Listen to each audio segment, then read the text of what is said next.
school suggested that nutritional environment of the womb influence both our health at birth and through the rest of our lives. What?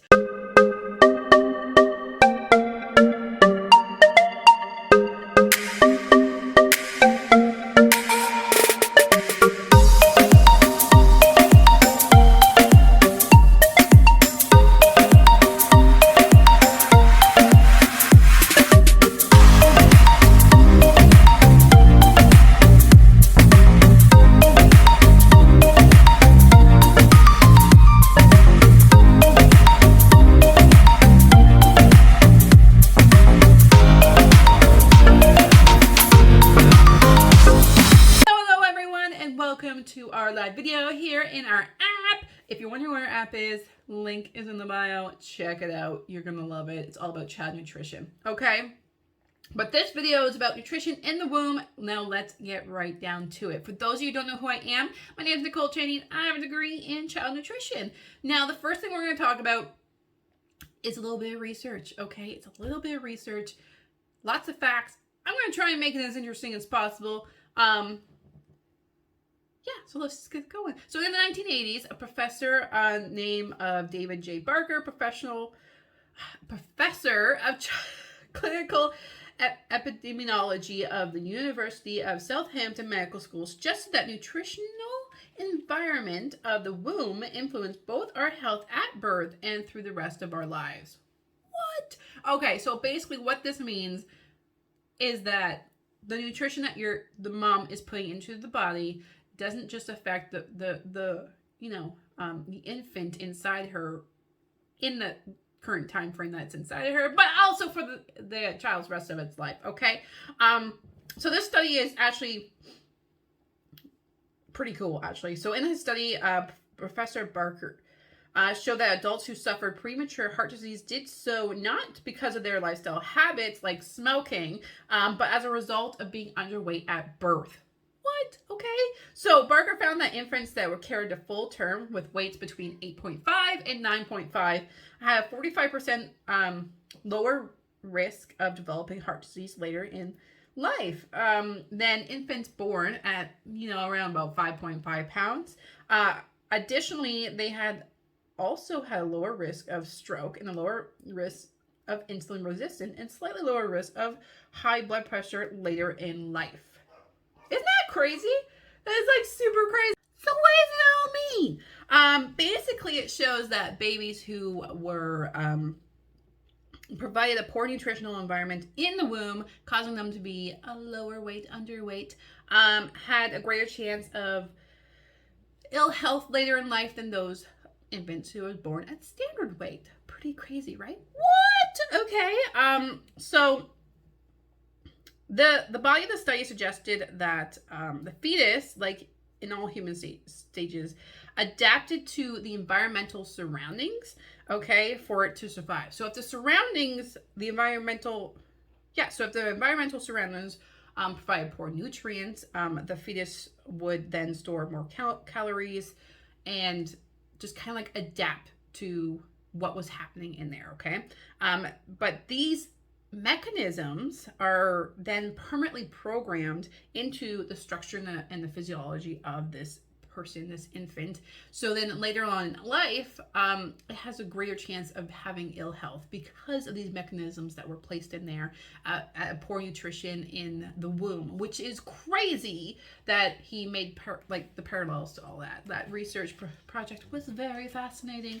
But that was like the zip of it. That's just kind of, I wanted to show that research project just so you can know how important the nutrition in the womb, what the mother eats, is like how important it is, okay? So how does a baby, well, let's go in the States, like how does the baby get nutrients from the mother to begin with, right? So while in the womb, the baby receives nutrients, okay? It receives nutrients from the mother via her bloodstream. So it goes in through her bloodstream into her placenta and then goes down into the umbilical cord to the baby, okay? So whenever the mother consumes food, whether it's like a bowl of lentils or a burger, the baby gets whatever nutrients that they can take from that. So the fats, the proteins, the carbs, all the vitamins, nutrients, whatever it can get.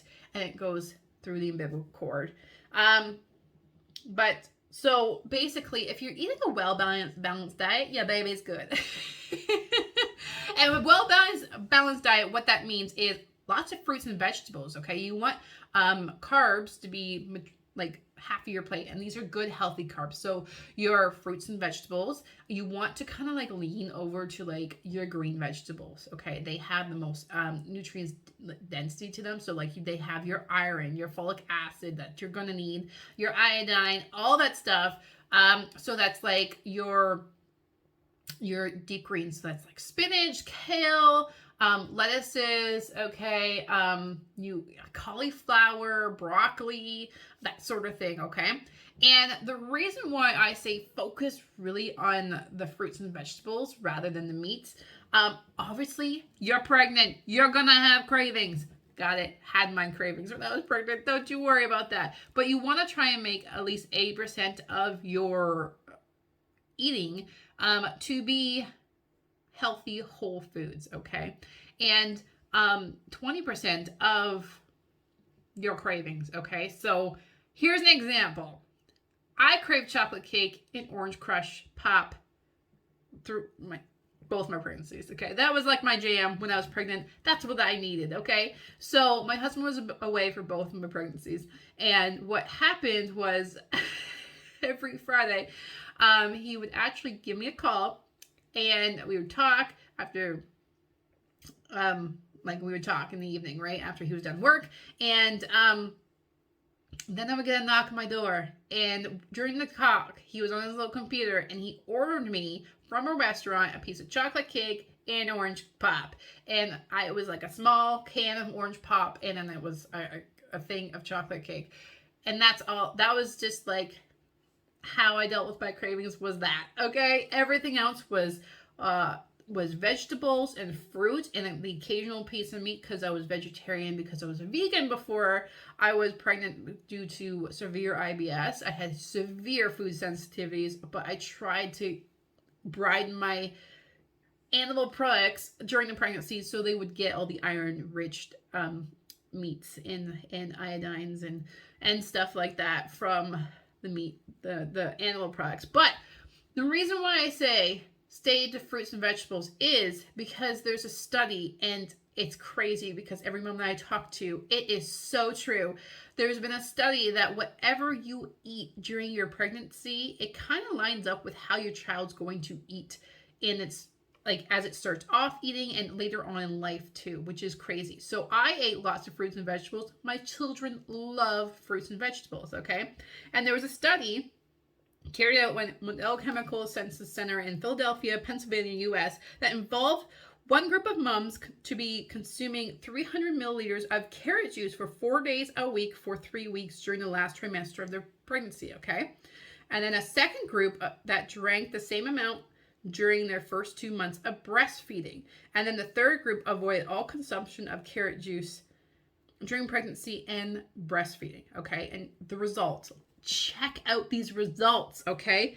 As a result, the infants who tasted high concentrations of carrot as a fetus or breastfeeding, they loved carrots. They wanted carrots when they were starting off eating, okay? The ones who did not taste that did not want carrots. They hated carrots. They spit carrots out. Crazy, right? That is crazy. But as I talk to other moms working in this industry, the nutrition, your child eats more as you did pregnant than you even realize when we start making all these journals going, okay, how do you eat? And the moms are like crazy going like, well, why do you want to know what I eat? Like we're supposed to be helping the child, but it's so important because monkey see, monkey do, for one.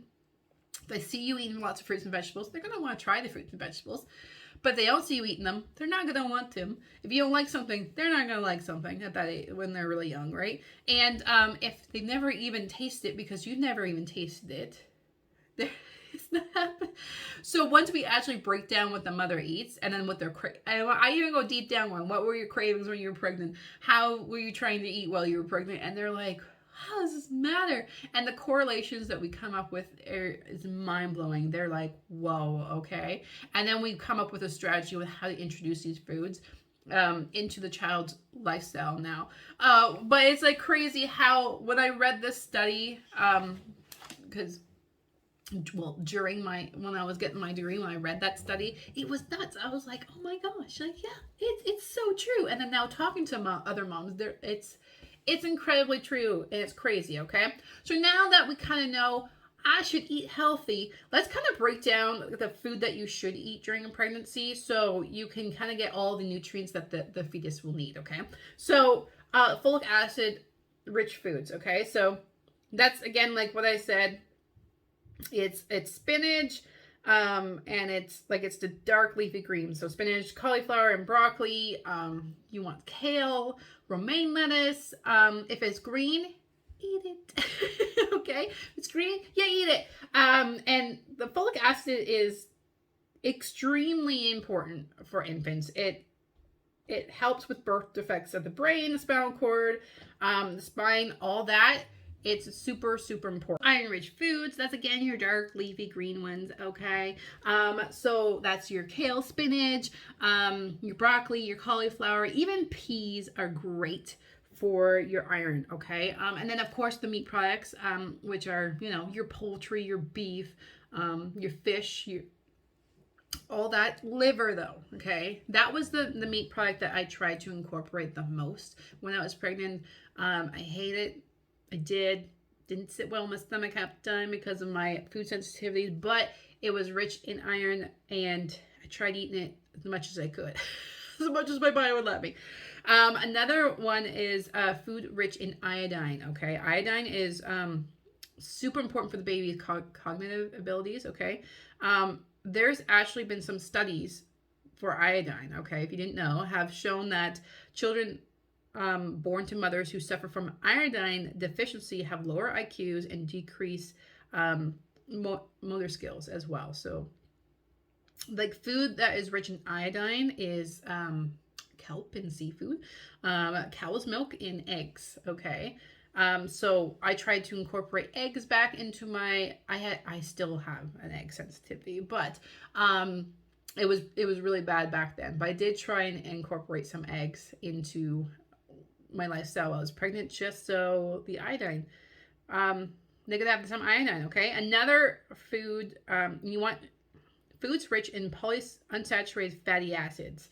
Okay, and so this is like your omega-3s basically. Okay, and so it's like fish, oil, meat, poultry, eggs, and even some dairy products have this. So they're essential for the healthy development of the eyes and the brain and the vascular system, so all the blood vessels and everything.